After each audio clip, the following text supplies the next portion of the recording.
Umekucha. Acha. Mama Tia anajua kunifurahisha sasa. Ale pale kudadeki na kula mpaka Ramadhani iishe. Changu tena napiga.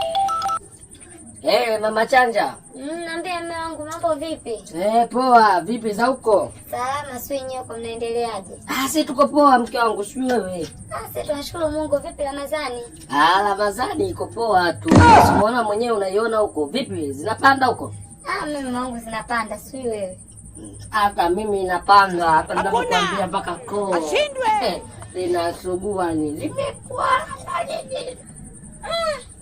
Mume wangu kweli? Mbona mdomo mwenyewe mzito namna hiyo?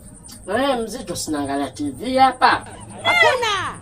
TV hiyo mume wangu ndio kwa mtu katika TV kwa sauti inakuwa mdomo mzito mpaka katika simu? Hapana, unajua tena somo kikubana. Uweze kupinga namna hiyo. Hapa naangalia TV hapa TV na mtu anakula. Wewe hapo unasikia TV huko. Yaani mume wangu wewe kufunga uwezi. Mume wangu utakuja kupazwa wewe mwezi wa Ramadhani huu wewe. Unasema unamaanisha Mungu ananiona hapa? Kumbe unakula Hamna, mimi si bwana nimekupa kuja kwenye TV. Mume wangu utapazwa wewe. Eti mwanaume umenishinda. Kumbe unakula kweli? Mke wangu hapo umesema kupazwa hapo kwenye kupazwa hapo mke wangu kama kweli. Labda wewe ni mwenda wazimu. Na?